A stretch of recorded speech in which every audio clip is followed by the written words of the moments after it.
Welcome back to the Mindfully Gay podcast. I'm John. I'm Nick. And I'm Jerry. Today, we continue with part 2 of our special series on health and fitness, focusing on mental fitness within our community. Mental health is a crucial aspect of our overall well-being, yet it often goes unspoken. Today, we're here to change that. We'll delve into common challenges like anxiety and depression, and the impacts of societal pressures that many of us face. We'll also share our personal stories and the tools that have helped us along the way. It's all about opening up the conversation and learning from each other. And it's about empowerment. We'll explore how embracing community support, practicing self-acceptance, and finding the courage to seek help can build our mental resilience. So, wherever you are, whatever you're facing, remember, you're not alone. We're in this together, and today's episode is a step towards understanding and supporting each other better. Let's get started. This is the Mindfully Gay podcast. All right, here we are back with another episode of Mindfully Gay, and I think we're just going to pick up where we left off last time. This is kind of a 3-part series talking about physical, mental, and spiritual fitness, and we thought that'd be kind of a fun topic to kind of dive into. And we started with the physical part, and I'm just remembering some things that Nick was talking about that I think will lead really well into this episode, because I think, and you even showed it as you were talking about just your passion for, working out, training people, teaching people. I mean, you just came to life, and there was a light about you that just was illuminating while we were talking, and I think that is the piece, or how do I want to say this, is that track or path towards what we're starting to talk about today, and then our next episode, whereas mental fitness and then that spiritual fitness. Because I think when you have kind of that opening and know that passion and how it fills you up, there's something quite, I think, spiritual about that. Most definitely. But before we kind of get to that end of the road there, I thought we'd talk about mental fitness and, what does that mean and how does someone achieve that? So that's kind of the question for us on the table. Maybe thinking about what we talked about in physical fitness, what's mental fitness? Okay, so we're going to stay focused on mental. Yeah. Okay. Yeah, what's Well, mental fitness? Penis. One more round. I think, no, John, I appreciate you saying that very much. And I think that, for me personally, what you're saying, so me having this passion in this process for myself and for other people in this physicality and kind of chaperoning them through this process, you're right. And for me personally, I know that getting that set down first as kind of a foundation, I think is what allows me to approach the work that I need to do on mental. And the way that I would do that, for me, meditation is the place, I think, where I start first, because it was through my meditation practice. I mean, certainly in my 30s, I'm 6 now, I don't know, 40 something. But certainly, basically all throughout my 30s was just tormenting myself with just ridiculous. I mean, now that we're reading the 4 agreements, with book club, just the assumptions and just the stupid cyclical stuff and the just making up the things that we all do. And it was then that I found meditation. And it was then that I started understanding, at least started practicing the ability of just recognizing that crazy cyclical stuff when it's happening, recognizing it, and then really getting to the point where I could stop it. Because my understanding is stopping that type of vortex of crazy when you can acknowledge it first. That's the first step. Acknowledge that it is happening and just observe. But then beyond that, the ability to pause it so that you understand that by doing so, you open yourself up to what the day can bring. And it's just it was a huge mind shift for me from being in my 30s and having just the vortex of negativity going on, finding meditation, and it allowed me to just slow that craziness down so that I could appreciate what was in front of me in the real world. I wanted to ask, well, how did you just discover meditation? Because based on, what we talked about last time, as far as kind of our, finding kind of that spiritual fitness and mental fitness, and starting with the physical, because we know our bodies, or we can get more acquainted with our bodies, and we can start from that physical place to take those steps towards kind of this, air quotes, enlightenment. Was it a physical thing that guided you to meditation? Because I'm curious, well, how did you find meditation? Yeah, no, so I was really lucky in that my strength coach, the person that programs for me for the Olympic programming that I do, his name is Lee Skinner, and he shut the fuck up. And he programmed for me meditation. It was mandatory part of my program, 10 minutes every day, and it was something that he gave me permission. That's exactly what it was. Of course, I knew what meditation was. I had ideas about it. I thought I would levitate or whatever, just silly, stupid shit. But then it was when it was given to me as part of my program. And it led me into, okay, I'm going to actually do this. And that, I found a couple of apps. I worked through different apps. I think, what was that? Squarespace. What was it? Headspace? Headspace. Yeah, that was the first one that I worked with.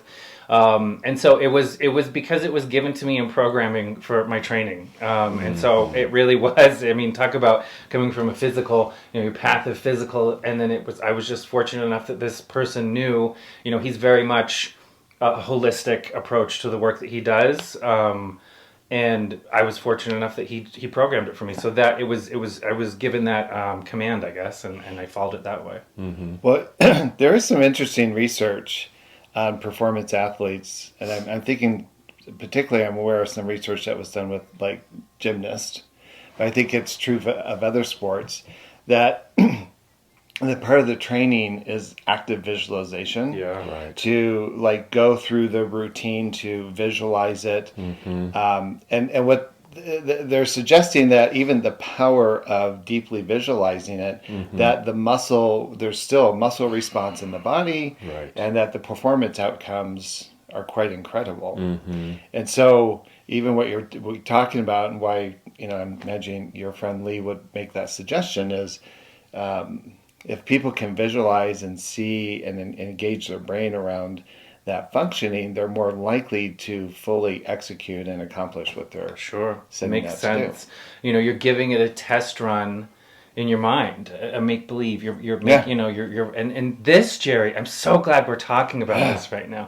This is why before we train, I send the program for you, because I expect you to go through each movement and see yourself performing. I'm like, what the fuck is this? No, it's true.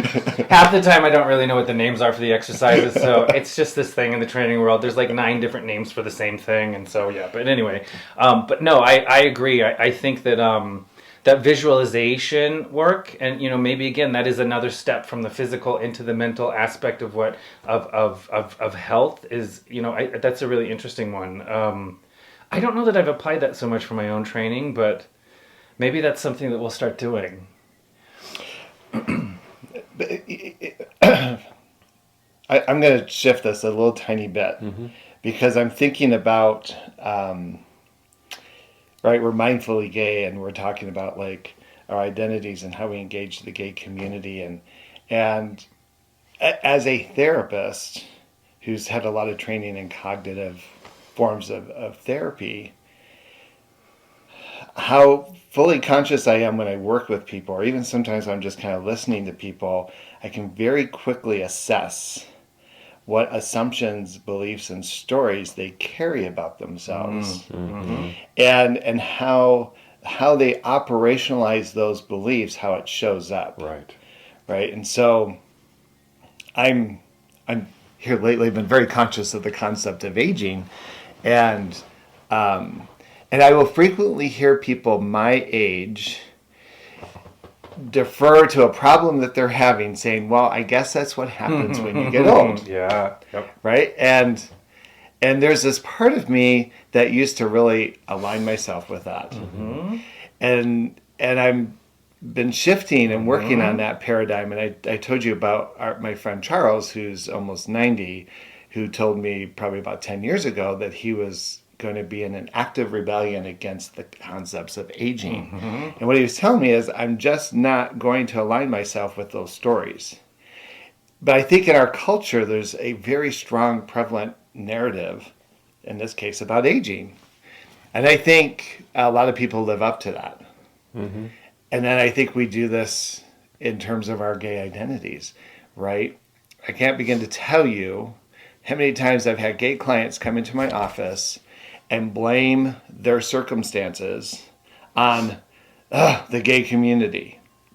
Now, in contrast, I've worked with a lot of straight people too, and I've never had a client come in and say, I'm just so tired of heterosexuality. Fucking breeders. Yeah. I'm sure never. Yeah. I've had gay people complain about straight people, but never have I had straight people diagnostically determine that their problems were around their sexual orientation. Mm-hmm. And yet, it seems to be a very common narrative amongst gay folks. Mm-hmm.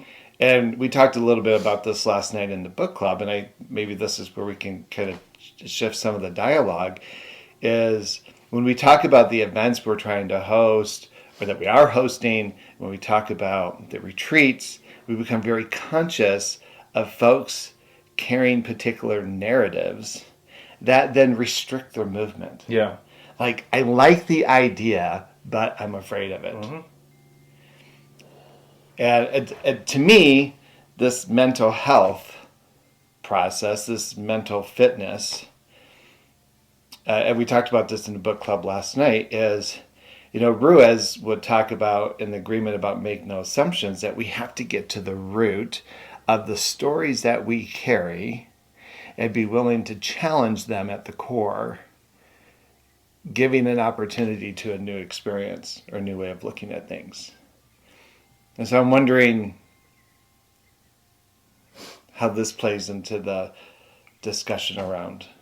Well, I think it does play into it, because it is about, the stories, that the mental games that we really kind of play with ourselves, and around our identity and how we show up in our community, etc.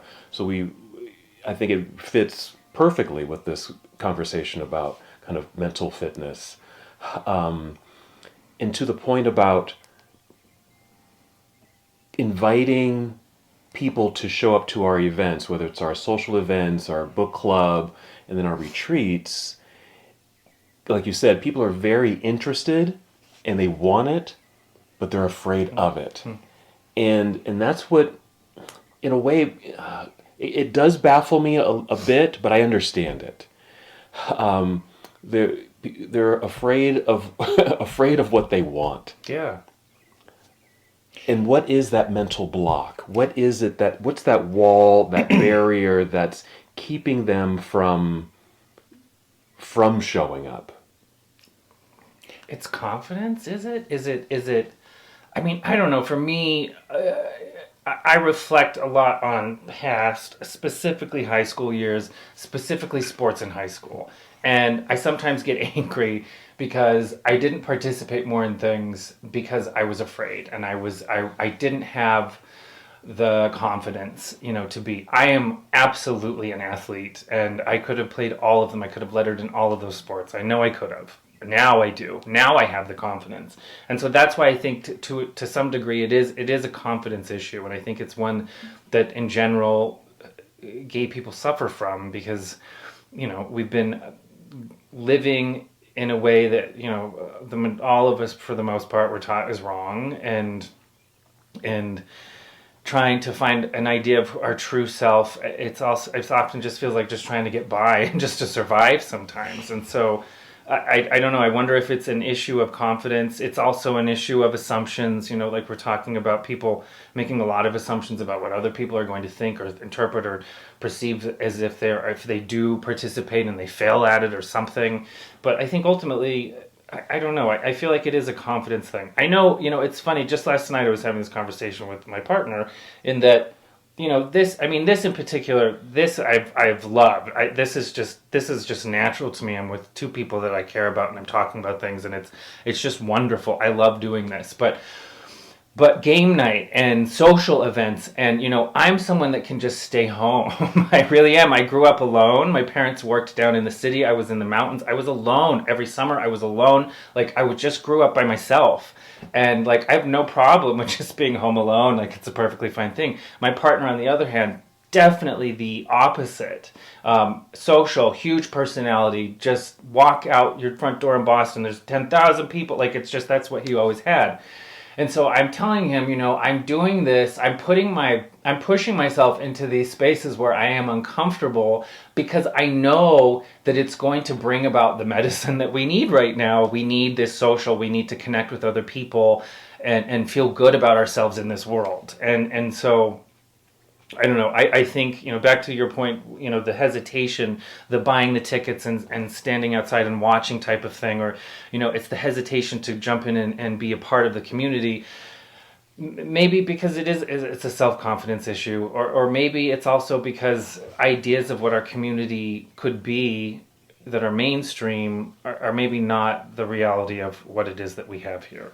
I keep going back to that checklist. There's this finite checklist of what you're supposed to be and do and look like to be gay and in the gay community. And if you do not check any of those boxes, or you miss one, just one, then you're out. And I relate to that. I mean, even just the story about social stuff. It's easy for me just to stay at home. I'd rather stay at home. I'm more introverted anyway, and so I really have to push myself to go to a thing. It's not so much about introversion and extroversion. It is a worry that I have at times. It's how will I be received? Will people like me? If I talk about yoga, if I talk about this or that, will people be interested? Do I have to put on, which mask do I have to put on? Which face do I need to put on to be accepted? Do I have to be this jovial John guy, or can I just be the subdued, quiet guy that I often am? And so it's always a question of how will I be received when I show up? And that's a mental game. That's a mental thing that I've got to kind of play with and work with, not every single time, but a lot of the time. Especially if it's a situation where I've never been before and I'm not sure how things are going to go. But I think what I do in some cases, just going back to this, the studies with the athletes and the mental visual, the visualization of they see themselves doing the sport, or when you write out your programs, you give it to your client and they can read it and start to visualize themselves doing it. I do the same thing. Yeah, same. I do the same thing. I'll either run it through my head, even trivial things like I'm going to a store that I've never been to before. I'll practice driving to that store. Totally. So I know how to get there and not get lost and all that kind of stuff. But I'll have to do that with social events too. And I almost have to practice, well, how can I show up? What can I say? Let me ask you, because absolutely, John, very much the same page with you. I do this incessantly. And is it a good movie that you're seeing? Is it is the movie good that you see in your mind? Right. Or is it maybe not? Because unfortunately for me, I know in my 30s, it was never a good movie. It was never a positive outcome. And I have gotten better. I brought this up the other day, 2 book clubs ago, 2 times ago, before everyone showed up. And it was... this was the topic of don't make assumptions. No, what was it before don't make assumptions? Don't take things personally. Don't take things personally. So so it was kind of about that, and I was telling you how I was starting to get all of these clients. It was really making me happy. I was really getting high with it, about thinking about them all day long. But and my question for you was: is that a dangerous practice for me? I'm running these movies of what could be, and they're all extremely positive. Like I'm making tons of money, and everyone's really happy or whatever. Like I'm doing that, and my question, and it does.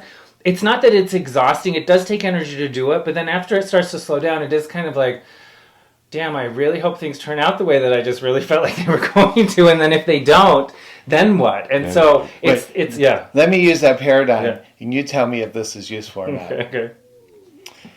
I am 59. Things slow down. Metabolism changes. And I get that Nick is really ambitious in the training, but I probably should go lighter Bullshit. and move slower. I just really should be gonna careful happen. because I don't want to get too enthusiastic about this. Oh my God! All right.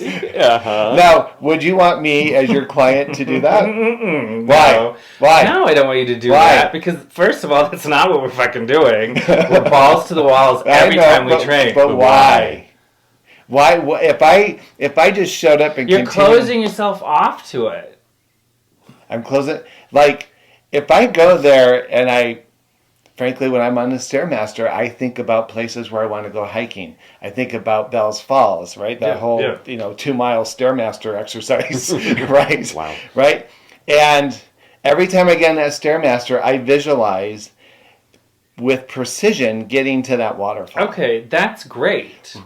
And I get excited when I'm on, you kind of chastise me for working, but I get kind of excited about what's happening because my brain is engaging this idea of possibility. Yes. And I would say energetically, Yes. by engaging that place, Yeah. I'm in the vibration of manifestation. Yes, I'm with you, but that's my question then. Am I vibrating too much in manifestation when I'm like, wow, I'm gonna have a Bentley? I mean, I don't know. It's not like that. It's not a materialistic so much thing, but it's a happy. Everyone's happy. I'm transforming bodies and lives. And What does it mean to have too much? Where does that story Yeah. come from? Okay. But this comes up Okay. all the time, and I have a philosophy about it, but I'm going to ask you, what is it about having too much that edges you out? This is what I'm saying. It's that I wonder if it's dangerous for me to anticipate that much abundance when the reality of what happens is maybe not the same. So I've got a client I work with 2 times a week. I'm visualizing his family's going to want to start training with me, whatever. Because we're having conversations and he's saying things every now and then. So I think it might be happening. And then the reality comes up that it doesn't, and kind of the letdown. And so I guess that's the only guard that I have with pursuing this idea of just being in a place of perpetual abundance and that vibration. I get it. I've definitely been in those places of that vibration and I can feel it. And it's a very happy place. It's just that I'm concerned that when the reality of what happens and the litigation of the two, or whatever, the comparison of the two and what that means, how that affects me in maybe kind of a negative way. I'm missing where it's a negative. Because I'm anticipating tremendous abundance, but then the reality of what actually happens, it's not quite there. Yeah. Yet. Okay. Right. So, look, and somebody who does lots of work around manifestation, I recognize that I'm putting a seed out there, like we did in our little ceremony, right? We put a seed out there, and in one way or another, people show up, and then what do I do with that? Do I take advantage of that opportunity? Do I seed that opportunity, if you will, and encourage it to grow into this thing of community, right? That's kind of what we were doing here in this space. Right. And you're trying to create an atmosphere and a process of clients who are coming and engaging. And I know you well enough that you want clients who are going to be motivated to see results because you feed off that, right? Manifestation isn't like, it can be, but you keep wanting to defer to reality, and I'm going to argue that there is no such thing. Okay, I like that. Okay. Look, we did a lodge the other night, And there were things happening in that lodge energetically. I was saying things in that lodge. I'm like, I clearly felt like I was channeling some ancestral knowledge, wisdom, whatever. Martha Walsh, no? Martha Walsh. Martha Walsh. And as I was reflecting on that lodge, I thought, oh man, like, did I just set that guy up and blah, blah. Well, he came to the house the other day, and his health, his attitude, his disposition was so incredibly transformed. I mean, he came to the house specifically to bring a gift to say, I don't know exactly what happened, but something shifted. That's very cool. Right? And I would argue that the reality that we engaged in was not this one. Yeah. Okay. And I know we're getting into the spiritual, but I think whatever we end up doing, like I would argue that when we think about getting too much abundance, that is Christian dogma that's been crammed down our throats that keeps saying, don't ask for too much. Yeah. And yet what I would argue is the other world, the spirit world, the ancestral world, is ready to show up and to help you to recognize an ultimate potential that may be on your imagination. Absolutely. Yeah. Because I think what we do is, is it the law of attraction? We can manifest and ask and say, I want that Bentley, I want that $1,000, or I want that great client. But we put our own limitations and walls in front of the manifestation of it all. Ask. The ask. In front of the ask. Because we can ask and ask, and the spirits, however you want to visualize that counsel, they're ready. They're ready to give. You want that? We're ready to give it. But if you're putting up your own walls, but I'm not sure, and I'm not the right age, or I don't have enough money, or I'm too busy, or I'm too this, I'm too that, or I'm not enough this or that. You put up your own limitations, and so you're not going to receive what you're asking for. Yeah, the mental fitness is the willingness to confront the limitation of the belief that's brought us to this place. And so if I'm depressed, I can blame it on lots of things. But ultimately, I've got to be able to go within and to ask myself, what is the narrative that is running the depression or the anxiety? When people hesitate to get in, as we were talking about these hesitations, right? I was kind of listening to you guys and I thought, well, I have to wonder, what are the stories that kind of drive that anxiety or that hesitation? And I believe maybe a very authentic place for both of you, and I think I know you both, is the place of solitude, which, great, be in alignment with the solitude. But when I hear people saying, I would really like to show up, but then I'm really curious about what is the narrative that's driving the but. Because that can be adapted. And it's not just about changing the mental belief. Right. I have to bring that belief into my body. Yes. And I have to allow myself to go into the place of meditation or fantasy and to experience the shift. And to take notice of how my body changes, how my energy changes in alignment with that new story. And then how do I foster it? How do I nurture it? Right. And I always use the story of Peru, and we've talked about this in the podcast, but when people get saturated in a new experience or a new belief, they're then able to kind of adapt into the place of where they want to be. Right. So I think it's a process. It is a process. Definitely a process. And thinking about just kind of the work that you do, and I previously did as far as psychotherapy, I did cognitive behavioral therapy, and it's getting you can do both ways. Meaning you can put establish a thought. That's the cognitive. I would like to be more social. Maybe that's the thought. I would like to be more social. But you're not actively doing that. and don't feel like you can at this moment. You can, for kind of the person who's not familiar with kind of these therapeutic terms and practices and whatnot, I think we can use something like, fake it till you make it. Keep telling yourself that you want to do that. Because I think even just saying it starts to create that shift in your cognition, in your thinking. And you might find yourself slowly making steps towards actually behaving in that way. There is actually a technique in cognitive behavioral therapy that has some pretty good research behind it. When people get depressed, what do?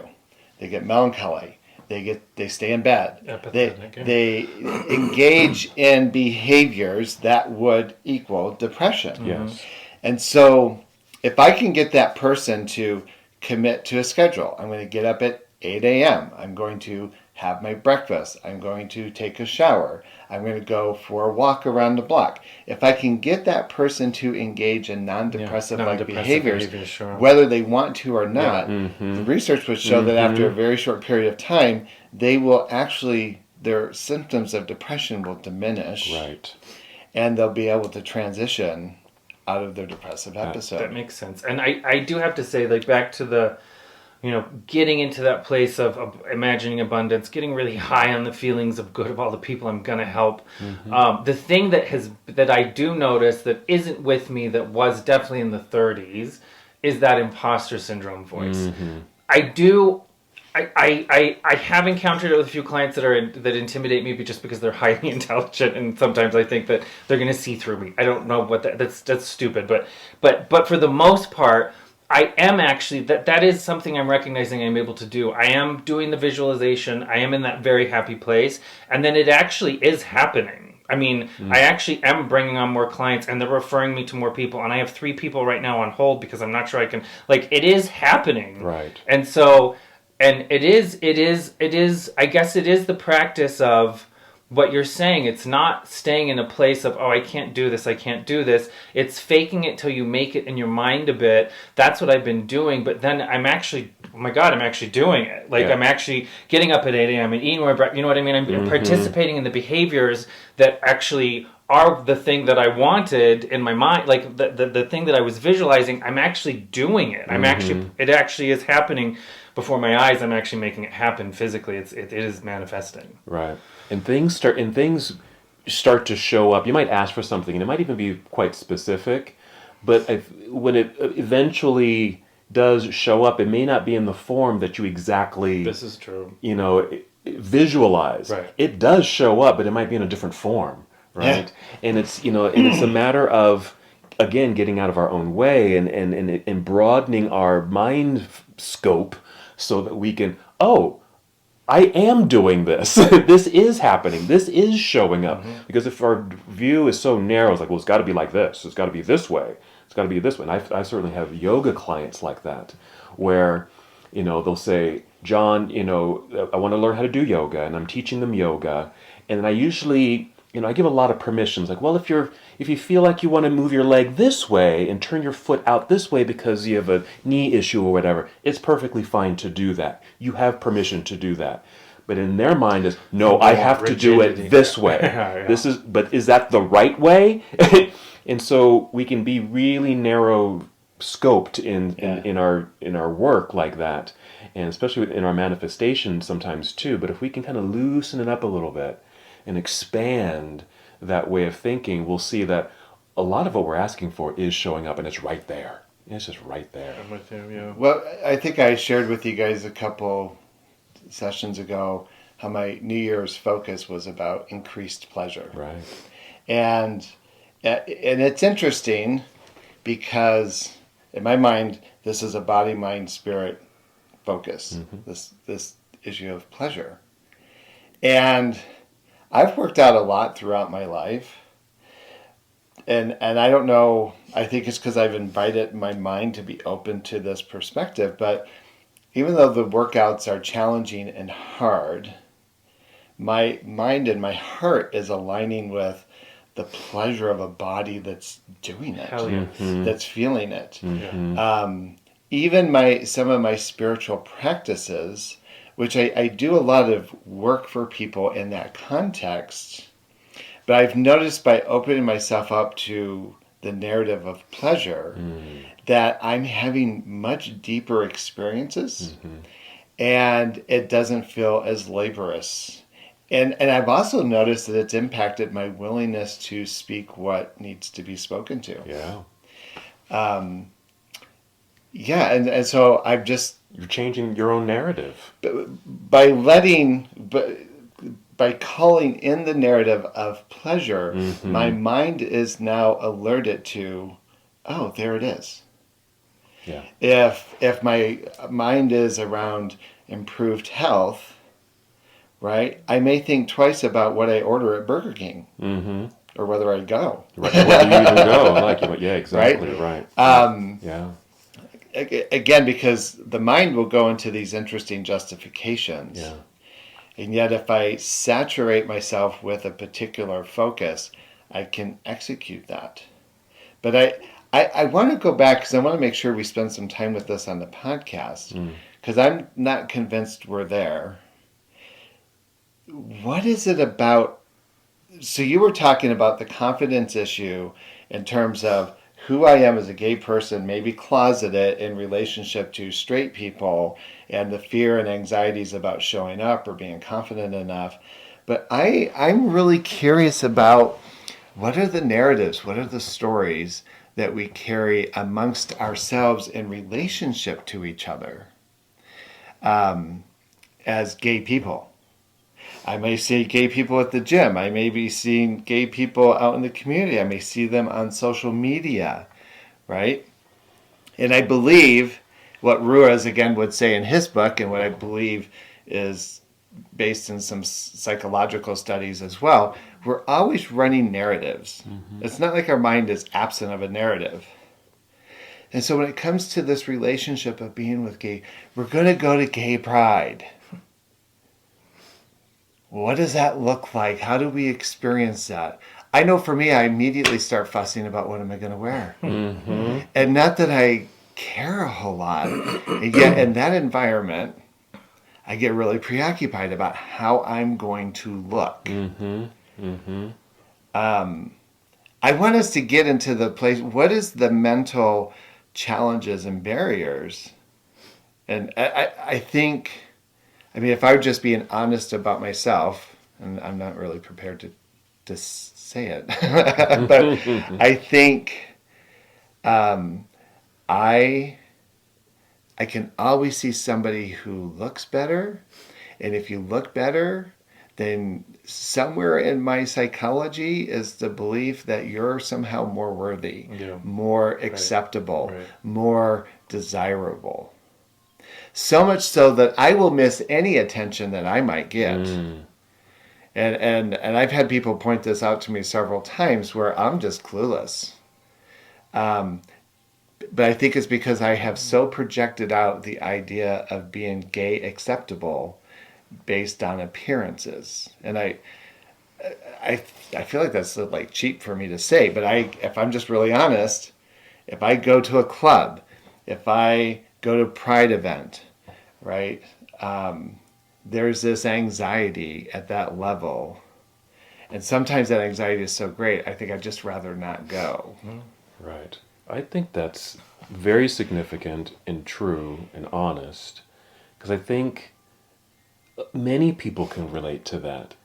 Going to a club, gay pride, that's probably the first thing. That's the first thing that I think about, like, what am I going to wear? How do I look? Do I need to slim down? Do I need to muscle up? Do I need to look... You have to eat lettuce 2 weeks before. Right. and I do that. I mean, I have done that because I want to look a certain way so I can be accepted or feel accepted. Wanted, exactly. And I think that's maybe top 5, if at least not top 3, of the stories that we tell ourselves that restrict us from showing up. But I'm also thinking, so what is it about even a game night, a movie night, book club, watching the Super Bowl? what is it then? Is it, what am I going to wear? What do I look like? Do you think, though, that going back to Harry's ideas about object, Yeah. do you think we've just become so socialized as gay people to only factor in the physical component that the idea of socializing outside of that is intimidating? Yes. Or it's hard to even understand because you're just not programmed to think. I mean, you're right. It is very. Of course, it's the hookup apps that drive this. Of course, it's the Instagram accounts with the shirtless dudes that are all living the dream or whatever. It's what we have out there as visuals of examples of what happy gays, I guess, are. But there's no. That's but that is, I guess, that is what's the socially acceptable idea of gay people, is that you have to be buff and whatever, tits out. So that's what's in the modern world. That's what's kind of up on the pedestal, I guess, as an example of gay life, and there's just so many people that can't meet that don't that don't. There's just so many other sides of what gay life is actually about, and it is about pain, and it is about suffering, and it is about all the other things that don't get put up on a pedestal, but no one ever sees those aspects so much, and so I don't know. I think it's difficult to have any different understanding other than that. I want to reframe the question for a minute. Yeah. Like if we were to pull up Scruff or Grinder, what's this new one? Sniffies? No, Sniffles or something? Yeah. Which is so interesting because I've had it described to me. I'm like, sniffles? What's a sniffle? Anyways,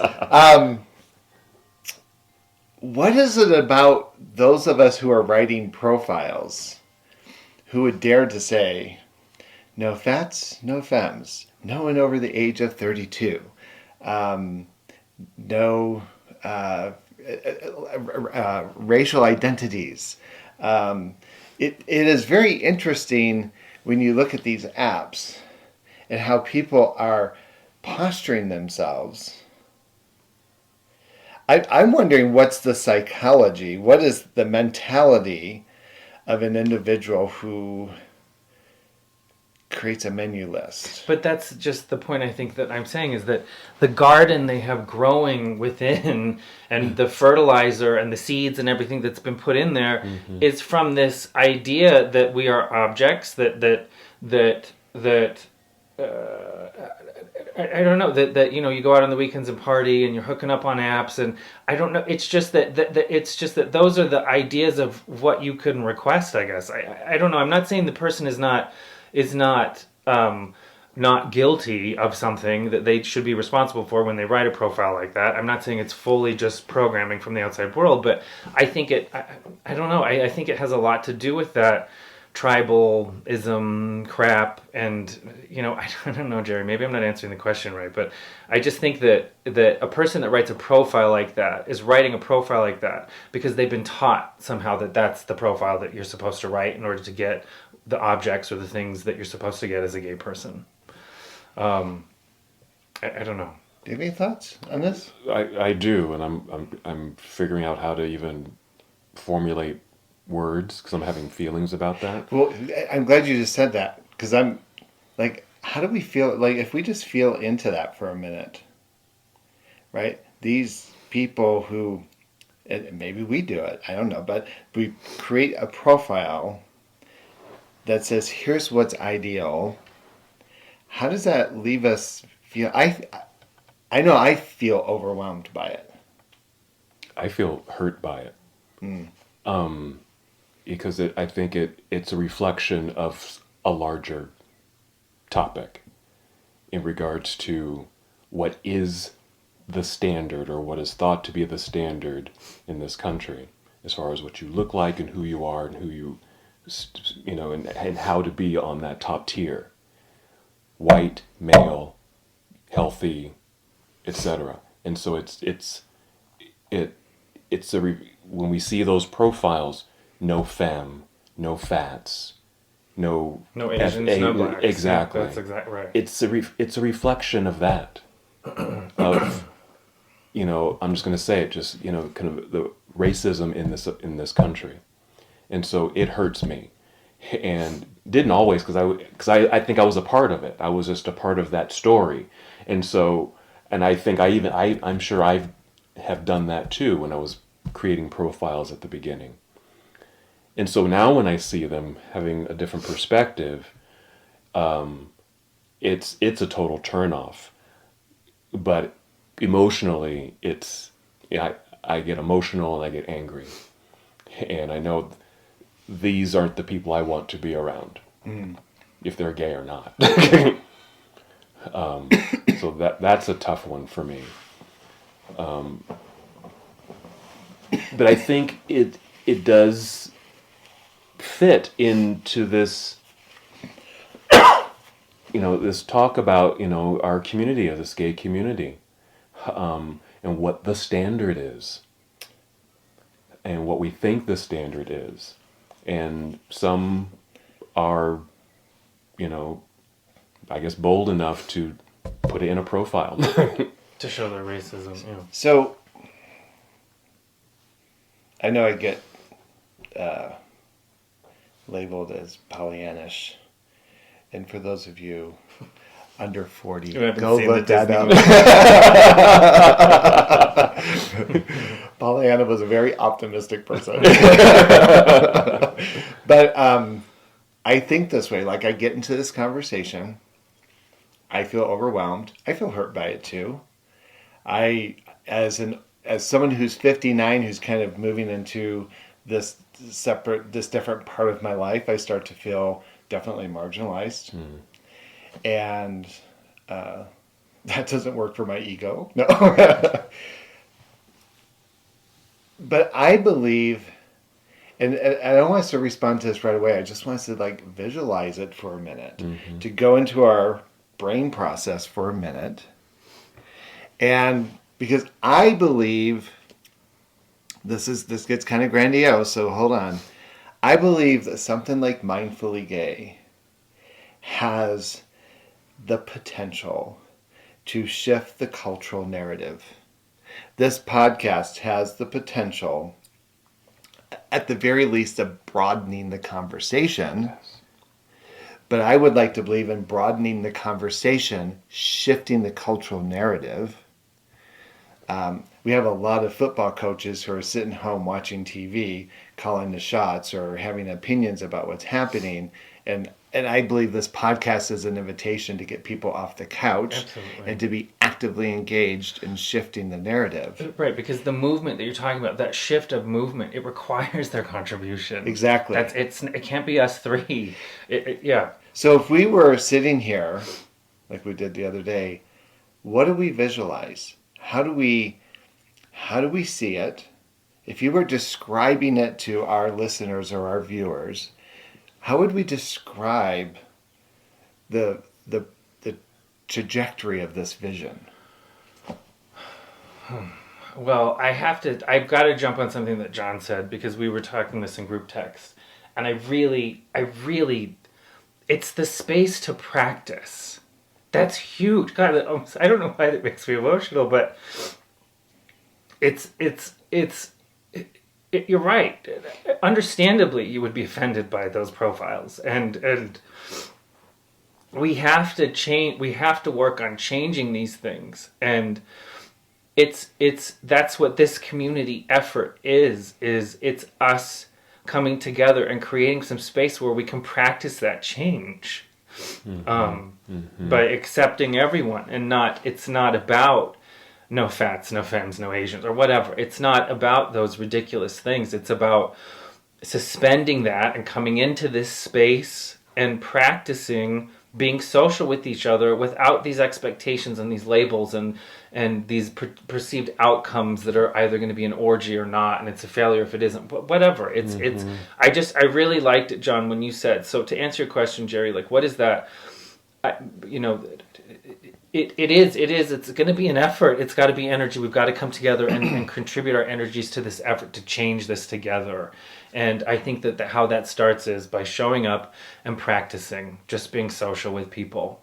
It's not about looking at dick pics. It's not about anything like that. It's just about talking and connecting and meeting people that might not have been what you would want to attract to your profile online, but it's just a deeper, more tangible, connection with those people and a better understanding of what the community really is. And so I think, I really hung on to that one, John. Like it's space to practice. Mm-hmm.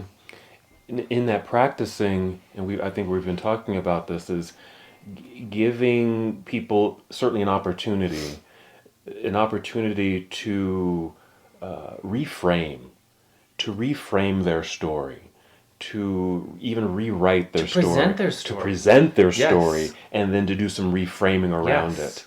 And the reframing is perhaps just seeing it a little differently. How maybe your struggle could actually be a strength, and certainly a strength to someone else, because someone will certainly relate to your struggle, and there's a connection, right? Just in having a conversation. It's an opportunity for gay men to come together in these social events and just social events to really just be themselves. They can let their guards down and be heard and listen to other stories and see how we're all really are connected because of those stories that we share with one another. So let's say we're realizing this vision Mm-hmm. of community, connection, practice, reframing. We're realizing the vision. How will we be different? How would we know that it's happening? Like, how would we be different in the manifestation of I it? know, because just exactly what you said. When we're at the gym and we see gays, we see certain gays, older gays, younger gays, and what you do in your mind when you see them. Like, I know what I do when I see granddaddy gays. Like, I know what I'm thinking. It's got to be a shift in that. It's got to be, no, he's not a sexual predator, or whatever the stupid idea I have in my mind is. Like, it's gonna be a shift in that, Jerry. I think for me personally, when I'm looking at people and I don't look at them as an object or what I've just traditionally done for so long when I size up fellow gays. It's instead thinking, oh, this is a potential member of our community that could use some medicine and probably has some medicine for me. Mm-hmm. Like, it's a shift in that sense. And that's what I think that that is what it feels like for me. That's what this has been doing for me, for sure. Mm-hmm. And it has been, I have been sharing parts of myself that I have never shared before. I'm presenting my story, my actual story of who I am.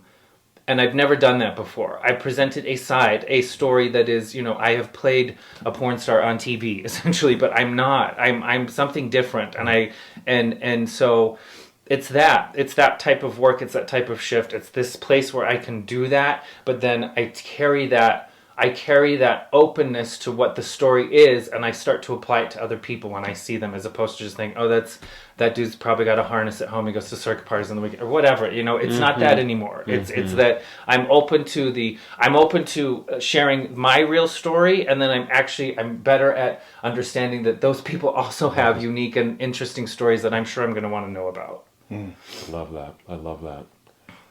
I think for what we're doing for Mindfully Gay and how we set our intention in the pipe ceremony and what we're saying now and seeing those things.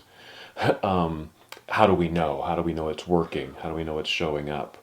I think even before we start recording, we always have conversation about, are we getting people to the table? and we have certainly have received feedback, right, from listeners and people that we know, etc. And what we have hopefully we've been able to articulate is that we're not the experts here, right? As far as all the stuff that we're talking about, we're just talking from our own personal experiences, Hearts, yeah. just talking from our hearts, exactly. And so when we invite folks to, send us their emails and hit us up on Instagram and all that kind of stuff, yeah, it is an invitation to present your voice, introduce yourself, tell us your story. But it goes beyond that. Come on the show. Yeah. Right? First, bring a brick and lay it in the foundation Ooh, I with love us. that. Yes. Like that's Ooh. what this is. Ooh, love Listen that. to you, girl. But that She caught the spirit. that's it though, Jerry. Like I know this from experience with putting things out in the interwebs. Okay, I know that once you start getting negative feedback, that means you're actually getting the viewership. You're getting to a critical place. And so, when you told me about those things, as I was walking to my car from the gym, I was starting to think, oh God, I don't want to know those things because I feel like it's going to shape the way that I present myself in this, and I don't want to ever do that because that's exactly what happened to me with porn, and that's why I can't do social media anymore. Because I don't want to be influenced by what I think I need to do for the likes and the bullshit, and moreover, the people that are angry. I don't want to change the way we're talking. I want to invite them to be here so I can learn from them. Yes. Put your brick in the foundation. Love that. Like, come and be a part. So I think that this is a community effort. Of course, I mean, by all means, please write in when you are offended by something or you think something needs to be different. But be prepared to be a part of it. Roll up your sleeves and show up and be here with us. Because we want to hear it. Like you said, we'll probably learn. Encountering people kind of out in the world out there, like at the gym, for example, when you were saying that, what came to mind was instead of objectifying someone, which I do, but then I have to go. Okay, I have to be finished with that, Yep. and go to the next layer. Yep. And maybe the next layer for me is, how can that person be a teacher to me? Mm-hmm. What can I learn from that person? And maybe I can teach them something. And I think that gives it a little bit more depth to, the potential of connection, conversation, community, etc. And I think that might even get us out of that scope of, if I'm going to go to this thing, how am I going to look, and how am I going to be presented and seen and all of that. But to go to that next level, yeah. Yeah, so I would argue that everything we've talked about is definitely part of that mental health, mental fitness that we started out about, right? It's about a certain layer of consciousness. It's a willingness to be aware that I'm not at the affect of what's happening around me, but I'm running a narrative. Yes. And my narrative is informed by whatever story or dry bones I'm dragging around. Mm-hmm. And that part of that mental fitness is a willingness not only to just challenge it cognitively, right, but to actually put myself in places and opportunities that might invite me to let go, shift, and engage something new. Yes. And so I'm no longer a victim of the gay community. I'm a participant. You're moving around. And I would even argue I have the potential, you do, I do, you do, anyone listening, those who are showing up, right, whether it's here or in other platforms, right, by showing up and allowing this more compassionate narrative drive me, I actually then do shift the cultural narrative. You do. Mm-hmm. And I get exactly what I'm looking for. Yep. Exactly. Yeah. That's what we're manifesting. Like you said, we're getting what we're asking for. Yeah. It's that ripple effect. It really is. So you want to do 3 sets, 8 to 12 reps each. Engage your core. Well, I'm glad you said that because it brings us back to physical. Yes. Because it's interchangeable. They work. They work in tandem. They work together. You can. As far as faking it till you make it. it works both ways. You can try the behavioral thing, like, I don't know how to lift this weight, but I'm just going to go for it anyway, or think about it and visualize it, like, think I need to do this and engage my core and all of that. But they work together.